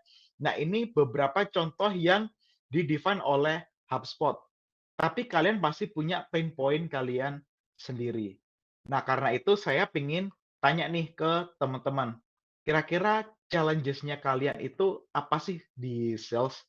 Bisa bantu running lagi untuk polling-nya, Ma'ruf? Yap, sudah di-running, Mas. Polling-nya tantangan apa yang Anda hadapi sebagai sales? Ada Nah, beberapa silakan penjelasan. teman-teman untuk pilih. Ini ada beberapa common challenge yang sering dihadapi oleh teman-teman sales nih. Ini sesi curhat, Mas, ya, sekalian ini. Nah, boleh. Kalau mau curhat, mumpung ini ada yang satu perusahaan, terus ada manajernya juga nggak? Nah, ini isi hatinya Tenang silakan aja, teman-teman bisa dicurahkan di sini ya. ini anonim ya, jadi kita juga nggak bisa tahu siapa yang milih apa. So, feel free, ayo saya tunggu. Karena untuk beda challenge pasti akan membutuhkan software yang berbeda pula. Ayo Ya, teman-teman tantangannya silakan dipilih. Ini beberapa baru pilihannya. satu nih yang menjawab. Ya. Kalau aku nagih invoice, Mas Andito. Kalau itu, wah itu udah urusan yang kompleks sih Mas Rambo kalau udah invoice itu. yang maha kuasa, Mas. Repot deh kalau udah urusan invoice nggak dibayar-bayar itu.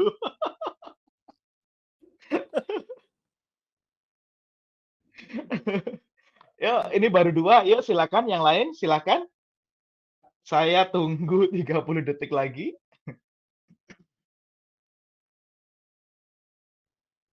Ini pilihannya cuma bisa satu, Mas, ya, tapi bisa beberapa pilihan gitu. Iya, ini bukan multiple choice, Choice. tapi bisa milih lebih dari satu sih, Betul. yang saya tahu ya. Silahkan rekan-rekan. Kalau misalnya nggak mau milih, bisa jadi emang selama ini lancar-lancar aja nih, Mas. Salesnya nggak ada Oh, tantangannya gitu. berarti salah masuk webinar dong. Aku tanya Mas Rambo deh, emang sales itu nggak pernah ada masalah ya, Mas? Bukannya tempatnya masalah dan di sana semua ya? Waduh, salah pertanyaan kalau gitu. Pertanyaan yang benar, emang masa lalu apa hari ini? Pasti hari ini ada, Mas. Nggak mungkin nggak ada. Nggak mungkin nggak ada kan? Mungkin Nah, nggak ada, makanya Mas. kalau yang Masalah nggak mungkin nggak ada, Mas. Masalahnya orang sales itu kanan kiri atas bawah depan belakang, Mas. Itu iya kan, di depan kita ngadepin bos kita, ditanya-tanyain kapan dapat jualan lagi gitu kan. Di belakang ditanya istri kapan bonusnya cair, ya kan? Itu kapan udah komisi cair? iya bener. Terus nanti apa namanya di atas ngarepin customernya pada turun ke bawah semua, kencing semua di bawah gitu, Mas. Itu ya kan? Jadi Betul. gitu. Nah, ini berarti kalau yang nggak ngejawab, ini berarti udah Superman banget ya, mereka nggak ada masalah ya? Kalau jawabannya berbeda Oke. mungkin bisa dituliskan di kolom chat ya, nanti bisa kita tanggapi juga gitu. Udah pada achieve kali, Mas. Kalau saya kan belum. Ya, kalau achieve itu bisa 2 hal, antara sales-nya oke atau targetnya terlalu rendah, Mas. Bisa Oh jadi gitu kayak ya. gitu kan. Kurang ajar lu, target terlalu rendah lagi. Ini statement yang paling saya benci nih, target terlalu rendah. Target terlalu rendah. Padahal udah setengah mati ya buat nyari sales ya. Iya, mana ada yang terlalu rendah, Mas. Terlalu tinggi iya kali, Mas. Oke, ya udah saya tanggapi deh dari yang udah milih. Untuk mendapatkan leads atau prospek yang berkualitas. Nah, ini tadi Mas Rambo sudah ngasih beberapa contoh tools sih, kayak ada Zoom Info, ada Lusa, ada Signal Hire. Itu yang teman-teman bisa pakai untuk bisa research terkait dengan profilnya customer, bahkan bisa dapat email sama nomor teleponnya. Nah, setelah itu terserah Anda mau diapakan nih, apakah mau dianggurin. Kalau dianggurin nggak jadi apa-apa gitu kan. Tapi kalau misalkan itu dilakukan prospecting, baik itu melalui email ataupun melalui cold calling, itu pasti nanti akan ada result yang terjadi. Kemudian yang kedua, kalau terkait dengan berkolaborasi dengan pihak lain, pasti sales itu kolaborasinya dengan either itu orang operation ataupun orang produk kalau misalkan kita ngomong secara software gitu ya. Dan ini bisa di-solve dengan menggunakan CRM. Jadi ketika kita menggunakan tools CRM, semua itu ada di dalam satu platform yang sama, bisa langsung komunikasi di sana, kita bisa ngeliat profil customer-nya langsung di sana. Harusnya secara komunikasi itu, gap komunikasi itu nggak terjadi di dalam platform tersebut, karena semua bisa akses kapan saja, di mana saja, dan semua profilnya bisa kelihatan, kemudian komunikasinya apa saja itu semua bisa kelihatan. Kalau terkait dengan problem lain, kayak misalkan pekerjaan administratif, itu bisa di-automate juga dengan menggunakan sales automation tools. Tetap engage dengan prospek, itu juga ada namanya sales engagement tools. Jadi tergantung dari kebutuhan teman-teman apa, tergantung dari pain point teman apa, nah itu yang dijadikan sebagai starting untuk kita bisa mengimplementasikan teknologi. Jadi ketika kita maju ke manajemen, jangan ngomong, "Pak, saya pengen dong untuk bisa pakai software ini." Jangan bilang pengen, tapi raise dari sisi pain point-nya apa. "Oh, Pak, kalau saya seandainya nggak pakai software ini, saya nggak bisa dapat prospek yang bagus. Kalau saya nggak bisa dapat prospek yang bagus, saya nggak bisa dapetin revenue saya nih." Nah, harusnya dengan cara seperti itu kalian bisa convince atasan atau convince manager atau convince orang-orang yang terkait terhadap pembelian software untuk bisa approve di ininya kalian, di software-nya kalian. Saya lanjutkan. Jadi teman-teman bisa pakai software tersebut tergantung yang dibutuhkan, apakah itu sales engagement, sales intelligence, sales pipeline, ataupun untuk meeting, booking meeting, scheduling, dan sebagainya. All the software itu sebenarnya sudah tersedia di market. Tinggal teman-teman pilih kira-kira mana yang paling cocok. Dan karena tadi saya lihat teman-teman masih di fase inisial, nah saya mau running polling terakhir nih. Kenapa sih kok teman-teman itu belum mengimplementasikan software-software yang tadi sudah saya sebutkan? Bisa di-running lagi polling-nya, ini polling kita yang terakhir. Baik, sudah kita start Mas untuk polling-nya. Apa yang menjadi penyebab utama Anda belum mengimplementasikan beberapa teknologi sales yang tersedia? Ada 3 pilihan jawaban ya. Tidak tahu jika teknologi tersebut ada, kemudian juga tidak ada anggaran, atau tidak butuh, atau tidak tahu manfaatnya. Atau ada jawaban lainnya? Silahkan teman-teman ketik saja di kolom chat. Nah, kalau ada yang menjawab others, silakan masukkan di kolom chat atau kolom Q&A ya, kalau misalkan kolom Ya, chat-nya tidak tersedia. Silakan diketik di situ address-nya itu apa. sejauh ini tidak ada anggaran nih Mas untuk membeli teknologi. Dari sisi Oke, pricing berarti Mas atau harga ya? tidak ada Bohong, anggaran. bohong itu tidak ada anggaran, bohong. Baru saya mau tanggepin udah dijawab Mas Rambo duluan. Mas Andito, anggaran sama profit cuan itu seperti dua sisi mata koin ya Mas ya.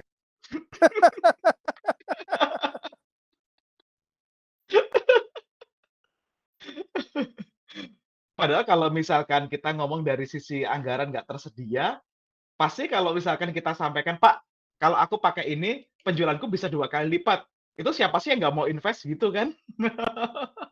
Sebenarnya Benar. kalau kita ngomong dari sisi anggaran itu nggak terlalu relevan, asalkan kita bisa provide dari sisi ROI software-nya tersebut. Apa manfaat dari software tersebut? Jadi, ketika teman-teman propose suatu teknologi ke manajemen, kalian bisa highlight tuh terkait dengan pain point apa yang bisa diselesaikan software tersebut dan dampaknya ke sales teman-teman itu seperti apa? Bisa naik berapa persen nih? Produktivitasnya bisa naik berapa persen? Nah, itu yang harus teman-teman sampaikan secara clear ke manajemen, sehingga manajemen juga punya gambaran, oh ternyata dengan kita investasi sekian, ini bisa balik modal 10 kali lipat nih, hanya dalam 6 bulan. Kalau misalkan kayak gitu, siapa sih nggak mau invest? Pasti semua mau kan? So, it's really depend on how you communicate. Kalau misalkan teman-teman nggak bisa mengkomunikasikannya, silakan hubungi tim sales terkait, kayak misalkan timnya Zoho ataupun misalkan teman-teman butuh untuk software lain, silakan hubungi mereka. Pasti itu akan dibantu juga secara convincing ke tim manajemennya kalian. Yang paling penting kalian tahu dulu kebutuhannya apa, requirement-nya seperti apa, supaya ketika teman-teman menghubungi si penyedia software tersebut, mereka juga bisa memberikan advice yang lebih baik juga di sana. So, ini kalau misalkan teman-teman masih bingung, saran saya sih harus mulai dari yang namanya very basic product dari software sales itu sendiri. Kenapa? Karena sekarang ini kalau kita ngomong sales process itu sudah berubah nih. Kita nggak bisa mengandalkan tradisional sales process lagi yang semuanya itu butuh waktu lama. Customer sekarang itu mereka demand-nya itu macam-macam, mereka pengen dilayani lebih baik, di-personalize, mereka bisa menghubungi kita kapan pun, mereka mau kontak lewat telepon harus ditanggapi, lewat sosial media harus ditanggapi, lewat email harus ditanggapi, dan sekarang semuanya itu sudah berubah menjadi online. Sehingga kita harus memikirkan kira-kira apa sih yang bisa kita lakukan untuk bisa menghindari yang namanya problem di dalam remote sales tersebut. Ini saya cepatkan aja ya, karena waktunya juga udah running out. Apa sih yang perlu teman-teman implementasikan? Kalau basic-nya dari sales software itu adalah CRM. Dan tadi juga sudah disebutkan oleh Mas Rambo bahwa CRM itu adalah backbone of sales. Dan si CRM ini dia fungsinya macam-macam, nggak hanya untuk funneling, tapi bisa untuk automation, bisa untuk prospecting, bisa untuk engagement. Semuanya itu tersedia di dalam software CRM, terutama CRM yang sudah mature ya, kayak CRM-nya Zoho, itu sudah tersedia semua aplikasi yang ada di sana. Dan ini aku mau share sedikit terkait dengan benefit dari CRM. Ini bisa ditunjukkan ke tim manajemen kalau misalkan kalian belum pakai CRM dan pengen untuk bisa mengimplementasikan CRM untuk membantu sales proses. Ini ada beberapa benefitnya, bisa meningkatkan sales kuota, sales cycle-nya juga lebih cepat, produktivitas sales-nya meningkat, sama improve customer retention rate. Ini benefit dari CRM. Nah, aku mau sedikit share terkait dengan CRM-nya Zoho. Ini ada satu tools yang menurut saya sangat powerful, yaitu dengan menggunakan AI. Jadi di CRM-nya Zoho sendiri, kita sudah terintegrasi dengan AI. Salah satunya adalah, mungkin bisa disetel videonya, Ma'ruf? Aku stop sharing dulu ya. Siap, Mas Andito. Saya izin share screen lagi untuk bisa bantu putarkan videonya ya. Oke, sudah terlihat ya.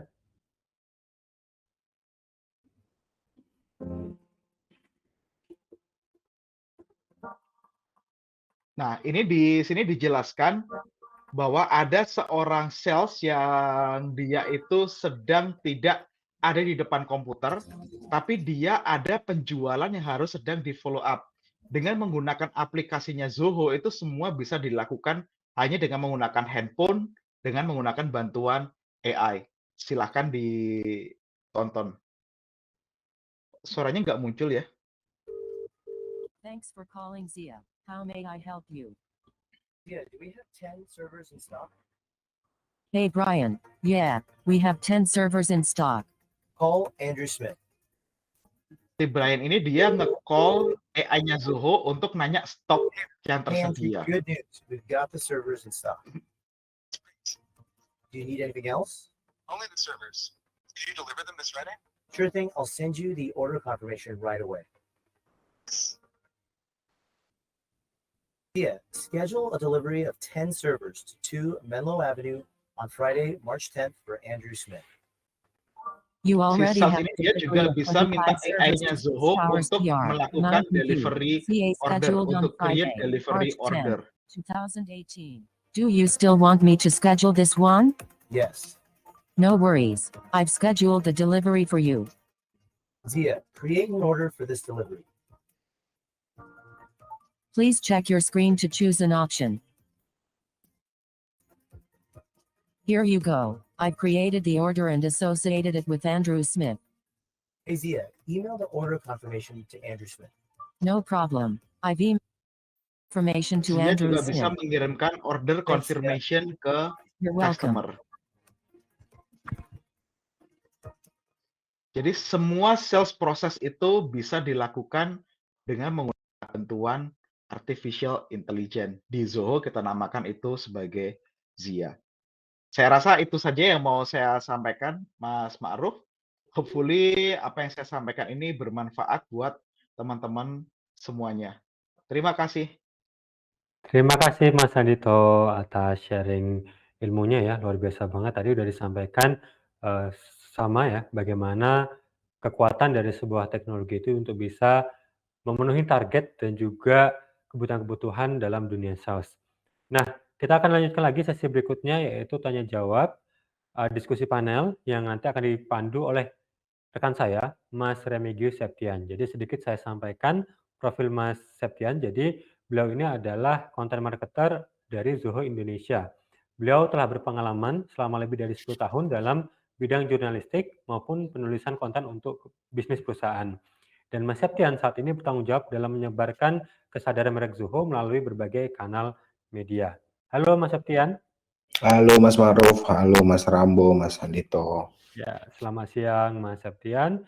Selamat bergabung. Halo, Septian. Ya, dan silahkan rekan-rekan yang ingin bertanya, silahkan gunakan fitur Q&A, ketik pertanyaannya, nanti akan dipandu oleh Mas Septian untuk tanya jawabnya. Dan berikutnya saya serahkan kepada Mas Septian untuk sesi diskusi panel dan tanya jawab. Terima kasih Mas Ma'ruf. Oke, silakan Bapak Ibu kalau misalkan ada yang mau ditanyakan bisa langsung ke kolom Q&A. Mungkin aku buka satu pertanyaan untuk Mas Rambo kali ya. Tadi kan Mas Rambo udah kasih banyak banget pilihan apa namanya teknologi gitu ya Mas Rambo. Ada timbul pertanyaan kemudian Mas Rambo, apakah teknologi ini akan menggantikan si sales sendiri pada entah kapan gitu ya, maksudnya di masa depan apakah teknologi-teknologi ini akan menggantikan sales itu sendiri, Mas?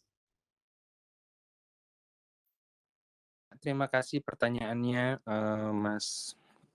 Jadi kalau menurut saya pribadi tidak akan menggantikan. Ya, ini sudah sangat jelas dan clear ya.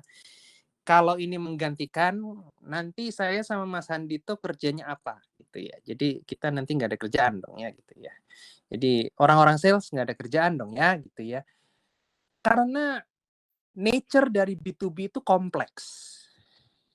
Dan artificial intelligence itu, machine learning itu kan dia mempelajari sesuatu yang basic. ChatGPT yang kita kenal sekarang itu baru belajar sangat sedikit ya, boleh dibilang mungkin 10% dari apa yang terjadi di seluruh dunia. Jadi basic, hal-hal yang sifatnya itu basic. Nah, sedangkan hal-hal yang sifatnya kompleks, saya pernah mengajukan satu pertanyaan kepada ChatGPT untuk menghitung net present value dari investasi ya, dengan asumsi resiko-resiko tertentu, dengan asumsi tingkat suku bunga, dan jawabannya salah besar jawabannya. Itu artinya AI belum mampu untuk solving complex issues. Sedangkan B2B, sales B2B itu melibatkan negosiasi, melibatkan yang namanya proses penjualan yang sangat complicated lah ya, gitu, kompleks, multi stakeholder, kadang-kadang stakeholdernya banyak gitu.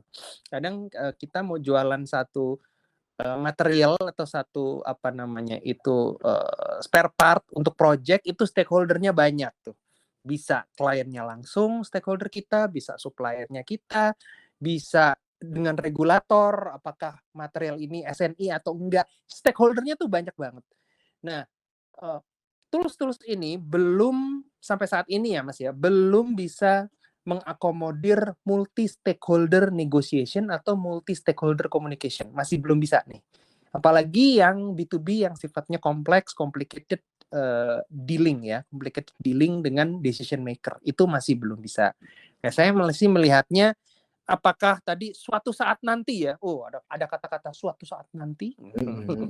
Ini saya suka nih kalau suatu saat nanti itu mungkin yang nggak tahu ya udah pada mati kali ya yang umurnya 40 tahun ke atas ya. Suatu saat nanti itu jadi untuk cucunya saya Mas Andito nih, cucunya saya Mas Andito, apakah AI bisa menggantikan B2B sales yang kompleks gitu kan? Masih belum bisa. Saya berat hati menjawab masih belum bisa. Karena gini, yang namanya kompleks B2B selling itu melibatkan banyak hal, salah satunya regulasi, Mas. Ya. Contoh saya asuransi. Saya ingin menjual produk asuransi ke satu perusahaan gitu. Nah, kalau produk asuransi yang saya jual itu tidak comply dengan ketentuan OJK, ya, karena asuransi kan financial services, Mas, produk yang tergabung dalam produk-produk sifatnya produk-produk keuangan, betul ya. Nah, produk keuangan ini diatur, diawasi dan dikontrol dengan sangat ketat oleh Financial Supervisory Committee-nya Indonesia atau OJK ya, kita sebutnya OJK. Nah, kalau peraturan OJK itu tiap 6 bulan berubah-berubah, itu berarti si AI-nya itu harus berubah-berubah juga setiap 6 bulan gitu kan. Nah, kita belum tahu at what speed AI can actually learn.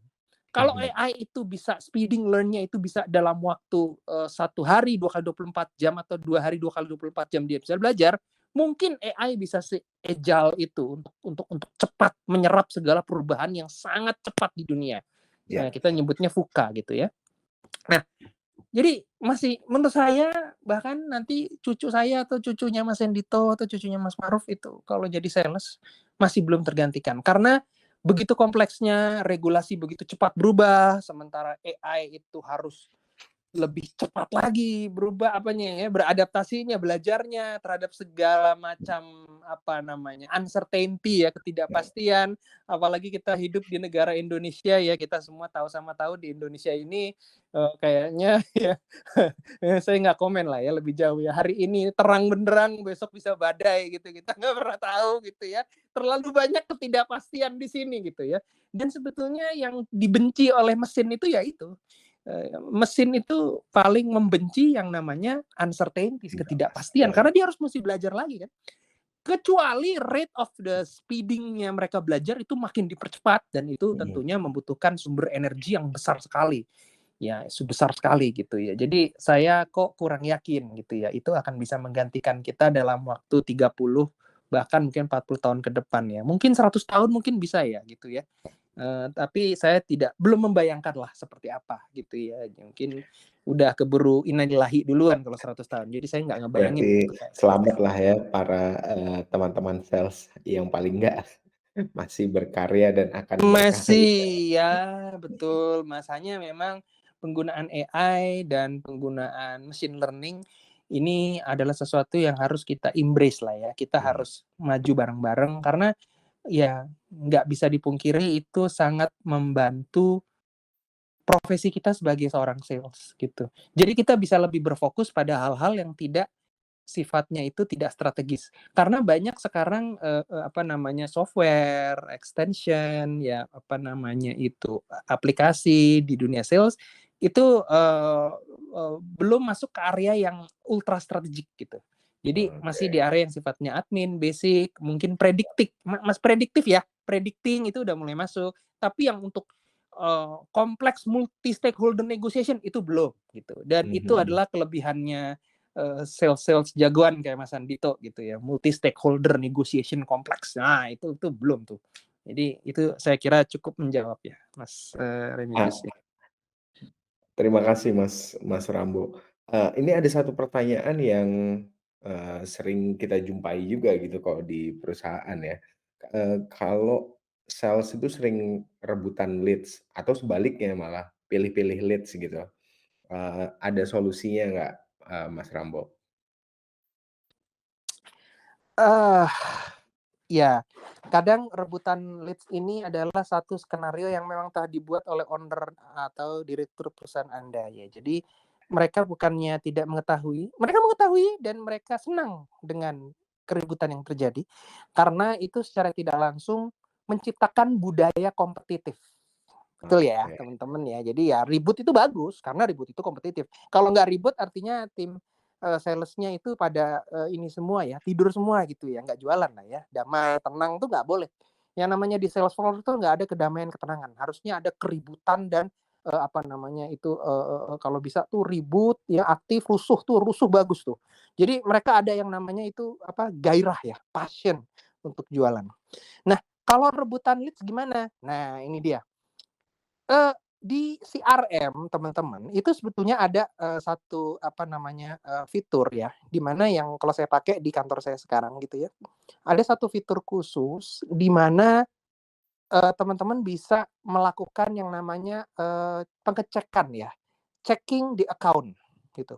Jadi misalnya kayak contoh saya tadi salah satu dari prospek saya itu namanya PT Kino Indonesia ya, itu pabrik permen Kino lah ya kalau teman-teman tahu itu pabrik besar sekali itu di daerah mana tuh Banten situ Cilegon ya. Jadi si Kino ini saya hubungin mereka ya. Saya ketemu meeting dengan mereka, lalu saya masukkan ke dalam account. Saya create account di CRM, account itu atau akun itu namanya PT Kino Indonesia, PT.Kino Indonesia. Nah, nanti CRM saya akan melakukan ini nih, apa kayak pre-checking ya, pre-checking ya. Sudah ada belum orang yang masukin account ini? Alright.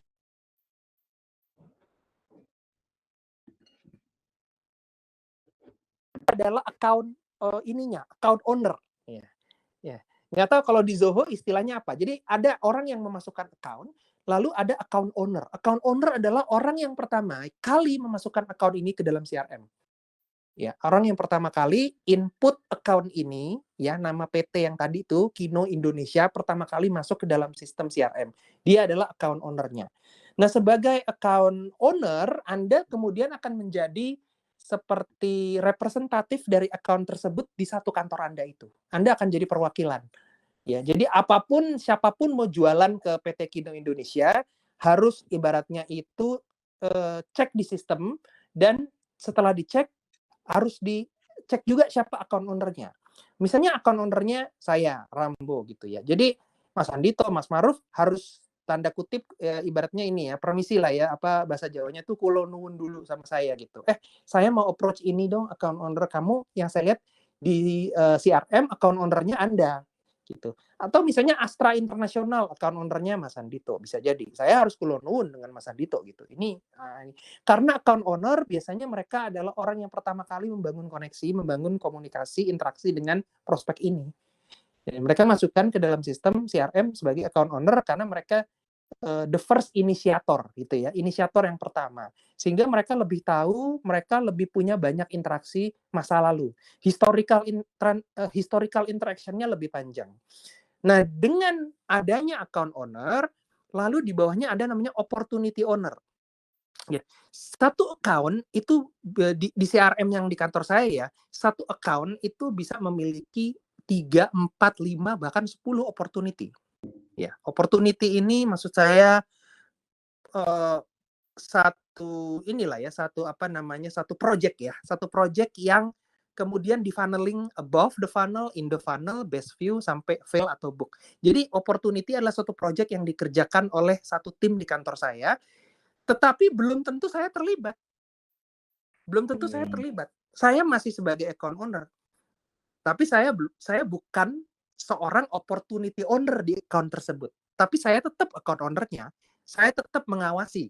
Tapi opportunity owner-nya mungkin Mas Andito. Saya account owner-nya PT Kino. Mas Andito opportunity owner-nya PT Kino dengan opportunities ini. Ya, opportunity menjual paket CRM prospecting Zoho. Opportunity kayak gitu tuh. Itu judul opportunity yang didapatkan oleh Mas Andito dan tim. Mungkin timnya ada bertiga atau berempat. Itu Mas Andito opportunity owner-nya. Tapi saya account owner hanya mengawasi gitu. Saya bukan opportunity owner. Jadi saya nggak ribut-ribut. Saya nggak berantem gitu ya. Nah, ini ya salah satu caranya. Cara yang kedua adalah setiap teman-teman sudah masukin opportunity, ya tolong di ini kan ya. Ini lagi-lagi teman-teman harus coba untuk apa namanya, dengan atasan tuh memberikan input lah ya, memberikan masukan gitu ya. Jadi setiap kali opportunity sudah masuk ke dalam sistem CRM, itu dikasih timeline, Mas. Nggak satu opportunity 2 tahun ya, nggak kelar-kelar. Opportunity 2 tahun apa? Emang ada ya opportunity 2 tahun ya? Ada nggak sih 3 tahun, 2 tahun opportunity ya? Nggak jadi duit itu opportunity-nya. Ada ya? Bangun jembatan sama Wijaya Karya tuh mungkin 10 tahun kali baru jadi, invoice-nya baru dibayar ya. Mungkin itu aja. Tapi yang lain menurut saya enggak lah ya. Menurut saya opportunity itu setahun 2 tahun lah ya maksimal ya. Ya kan, kalau opportunity yang nilainya mungkin sudah ratusan miliar, tapi saya nggak yakin produk yang Anda jual semahal itu.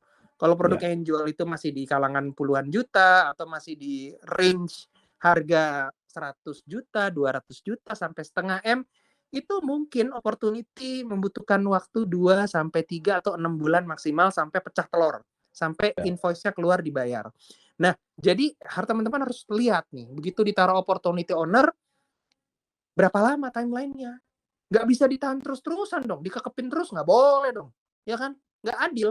Yang lain kan mau masuk, siapa tahu yang lain punya kenalan bapaknya temennya direktur sono, ya, yang sementara yang satu ini ngekepin terus tuh barang, opportunity-nya diplokin terus, padahal kagak jadi duit, ya kan? Sementara sales yang lain, bapaknya kenal sama direktur utamanya, gitu. Mungkin kalau sama dia seminggu tuh invoice turun tuh invoice tuh ya, bisa dibayar Jadi langsung ya. ya. Iya, yang satu dikekepin terus nih udah mau 3 bulan kan. Nah, jadi ini nih yang kadang-kadang kita harus fair. Sebagai sales kita harus fair, kita tahu nih account owner-nya siapa, kita kulonuwun, kita create opportunity owner, kita involve juga tim yang kira-kira kita bisa mau bagi ya jatah nanti kalau dapat komisi jatahnya berapa untuk tim yang bantu kita dari segi mungkin produk spesialis, ada bantu kita support, produk support. Ya, ayolah kita bareng-bareng kerja sebagai tim.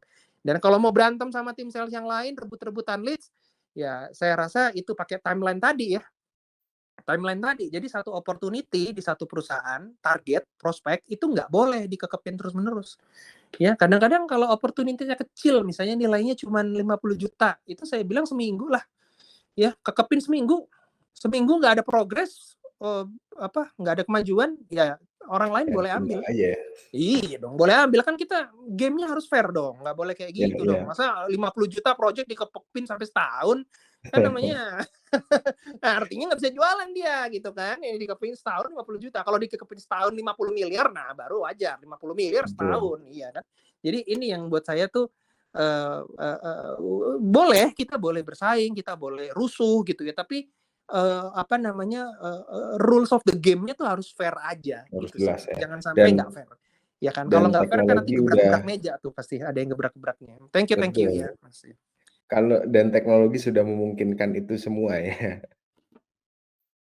Oke. Dan ada tambahan lagi sih, Septian. Iya. Jadi sebenarnya di dalam CRM itu ketika kita ngomongin lead distribution supaya itu fair, kita bisa assign either itu berdasarkan round robin atau berdasarkan misalkan kita udah identifikasi nih, oh yang customer gede ini kita round robin ke siapa aja, yang customer retail kita round robin ke siapa aja. Sebenarnya by system itu bisa di-define seperti itu supaya fair juga sih untuk pembagian leads-nya. Jadi it's all possible dengan menggunakan teknologi gitu. Ya. Oke, mungkin aku terusin dari obrolan soal CRM ini, Mas Andito. Kalau misalkan ada perusahaan yang udah pakai CRM lain ya, kemudian dia mau mulai mencoba ekosistemnya Zoho gitu, apakah itu bisa diintegrasikan? Artinya mungkin saya pakai CRM punyanya si A, tapi saya mau coba email service provider-nya dari Zoho, atau misalkan untuk social media manajemennya dari Zoho. Itu bisa nggak sih, Mas? Oke, jadi konsep yang paling umum mungkin teman-teman juga udah pernah dengar, itu ada konsep namanya API. API itu fungsinya apa? Fungsinya untuk membuat dua platform yang berbeda itu untuk bisa saling berkomunikasi. Saling berkomunikasi dalam artian mereka itu bisa saling sharing data antara platform satu dengan platform lain. Jadi supaya datanya itu nggak bahasanya Mas Rambut tadi dikekepi gitu ya. Nggak dikekepi di hanya salah satu platform itu saja. Dan kalau kita ngomong terkait dengan ekosistemnya Zoho, semua produk-produknya Zoho itu kita sudah API ready. Jadi kalau mau disambungkan dengan aplikasi lain, itu sangat possible Dengan catatan aplikasi yang akan disambungkan itu mereka juga open to API juga. Jadi Ya. nanti antara dua API ini akan terhubung satu dengan yang lain, sehingga mereka nanti bisa saling berkomunikasi tuh. Mereka saling bisa bertukar data, mereka bisa saling bertukar informasi. Nah, dengan adanya itu kita harapkan nggak ada yang namanya silo lagi. Atau juga banyak case yang kayak gini juga, Mas Septian. Mereka udah pakai CRM, tapi biasanya CRM yang mereka pakai itu masih fiturnya itu terbatas. Dan mereka akhirnya pengen, oh ini di Zoho punya lebih banyak capability nih, secara fiturnya, kemudian secara function-nya itu dia jauh lebih luas. Dan kalau mereka mau integrasikan CRM mereka dengan CRM-nya Zoho untuk dapat capability yang lebih luas, itu pun juga sangat dimungkinkan juga di ekosistemnya kita. Gitu. Jadi dengan menggunakan ekosistem yang ada di Zoho, semuanya itu sudah bisa tersambung dan terintegrasi dengan aplikasi manapun, termasuk aplikasi kompetitornya kita juga. Itu, Oke, Mas Septian. menarik. Ya, thank you, Mas Andito, Mas Rambo. Mungkin itu tadi pertanyaan terakhir, Mas Ma'ruf. Saya kembalikan ke Mas Ma'ruf. Terima kasih. Baik, terima kasih Mas Septian sudah memandu diskusi panel dan juga tanya jawab kita di siang hari ini. Baik, itu saja materi webinar kita pada siang hari ini. Saya mengucapkan terima kasih kepada Mas Rambo Marlin Kolondam selaku B2B Sales Expert yang sudah berkenan hadir pada sesi siang hari ini. Mas Andito juga, terima kasih. Terima kasih ya Mas Rambo. Sama-sama. Terima kasih semuanya. Senang Terima kasih. bisa Thank berbagi you, Mas sedikit Andito. insights Sampai ke jumpa di teman-teman. edisi berikutnya. Dan saya selaku MC pada kesempatan siang hari ini, Ma'ruf Setiawan, mengucapkan terima kasih atas kehadiran partisipasi dari rekan-rekan semuanya dan sampai jumpa di edisi Thought Leadership webinar berikutnya. Terima kasih, selamat siang, sampai jumpa kembali.